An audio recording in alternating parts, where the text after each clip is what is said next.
గురుర్బ్రహ్మా గురుర్విష్ణుః గురుదేవో మహేశ్వరః గురు సాక్షాత్ పరబ్రహ్మ తస్మై శ్రీ గురవే నమః.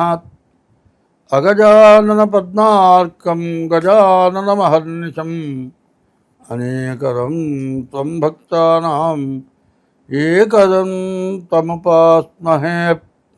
ఆదిత్యోర్కోరవిర్భానుర్భాస్కరశ్చ దివాకరః మార్తాండః సవితా హేళి తీక్ష్ణాం శుర్మిహిరో రవిః. 2025 సంవత్సరం జూన్ నెల 1వ తారీఖు నుండి 30వ తారీఖు వరకు ఈ నెల మాస ఫలితాలు చెప్పుకుందాం. ఎప్పుడు కూడా కొన్ని గ్రహాలు ఉన్నాయి.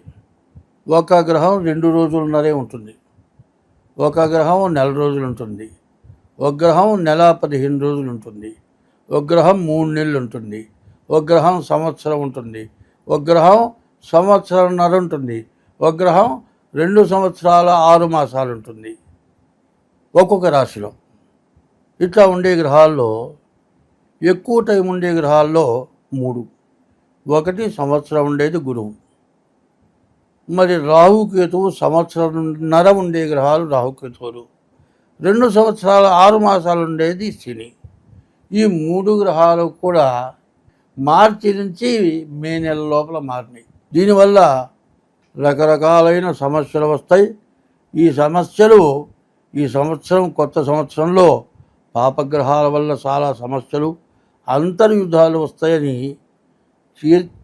చైత్ర శుద్ధ పాడ్యమికి ముందుగానే నేను చెప్పాను.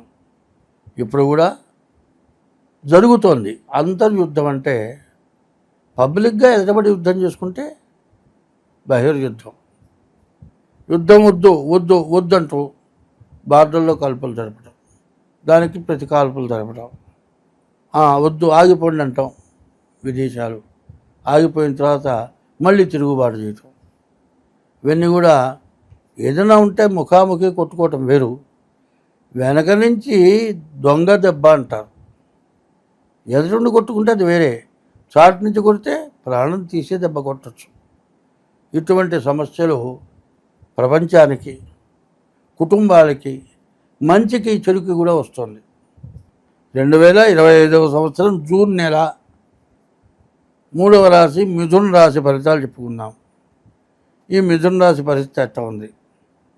ఈ మిథున రాశికి శుక్రుడు, బుధుడు, కేతువు 8 గ్రహాల్లో 3 గ్రహాలు బాగున్నాయి, 5 గ్రహాలు పూర్తిగా బాగాలేవు. తర్వాత గ్రహాలు మొత్తం రాహుకేతువుల మధ్యలో పడ్డాయి గ్రహాలు. ఇట్లా పడితే మనకు వచ్చే ఇబ్బంది ఏమిటి? వ్యాపారం బాగుంటుంది, శుక్రుడు బాగుంటాడు, వివాహం జరుగుతుంది. మరి కుజుడు కూడా బాగాలేడు, కేతువు బాగున్నాడు. శుక్రుడు, బుధుడు, కేతువు ఈ 3 గ్రహాలే బాగున్నాయి. ఈ 3 గ్రహాలు బాగుంటే ఏమిటి? శుక్రుడు వల్ల వివాహం జరుగుతుంది, బుధుడు వల్ల వ్యాపారం జరుగుతుంది, కేతు వల్ల మంచి జ్ఞానంతో ప్రవర్తిస్తావు. మిగతా గ్రహాలు ఏమిటి నిన్ను ఇబ్బంది పెట్టేవి? రాహువు, రవి, మరి బుధుడు, కుజుడు ఈ గ్రహాలు పూర్తిగా రవి బాగాలేరు. రవి, కుజుడు, రాహువు ఈ 3 గ్రహాలు పూర్తిగా బాగాలేవు. దీనివల్ల వచ్చే ఇబ్బంది ఏంటి? మరి కుజుడు వల్ల అనారోగ్యాలు రావచ్చు.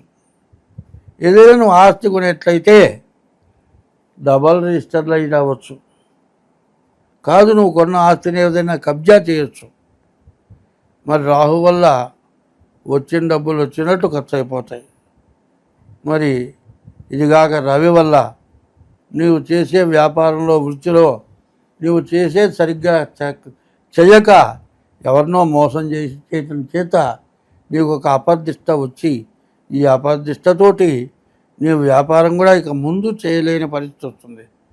ఒక్కసారి దొంగ అని జైల్లో పోయి బయటకు వచ్చిన తర్వాత వాడు 10 మందిలో దొరలాగా మంచివాళ్ళలాగా తిరగలుగుతాడా?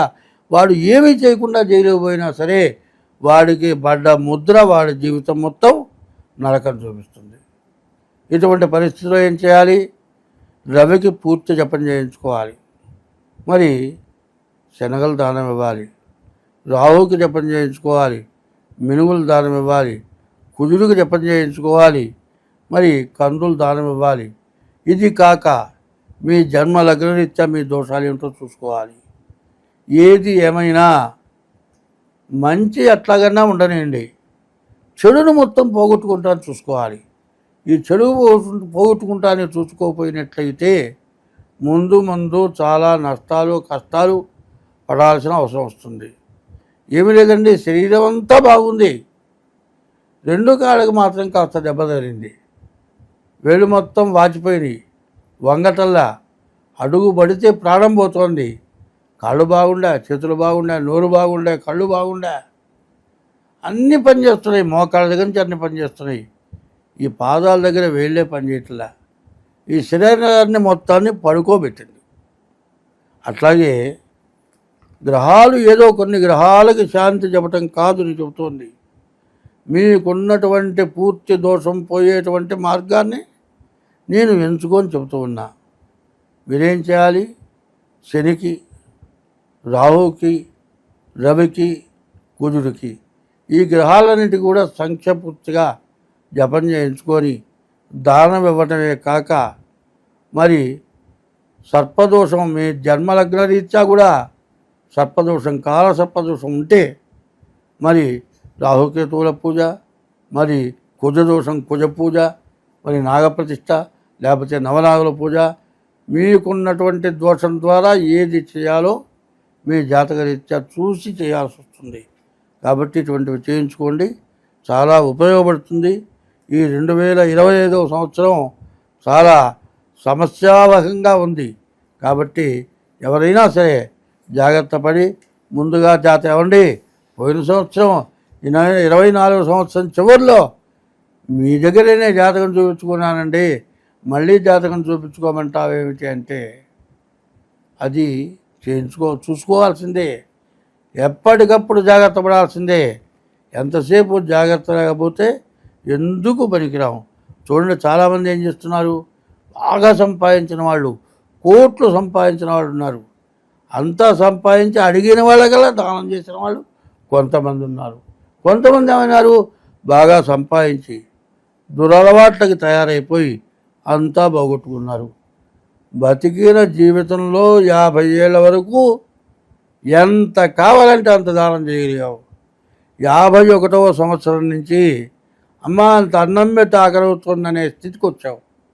నీవు మంచి టైంలో నీవు జాగ్రత్త పడకపోతే, చెడు టైంలో నీవు రక్షించబడాలి అనుకుంటే నేను చెప్పినట్టు ఈ టైంలో తగినటువంటి జాగ్రత్త తీసుకొని మీ జాతకం చూపించుకోండి. మీకు అన్ని విధాల డేట్ ఆఫ్ బర్త్ ద్వారా కానీ, అది లేకపోతే హస్త సాముద్రిక ద్వారా కానీ మీ జాతకం చెప్పడం జరుగుతుంది.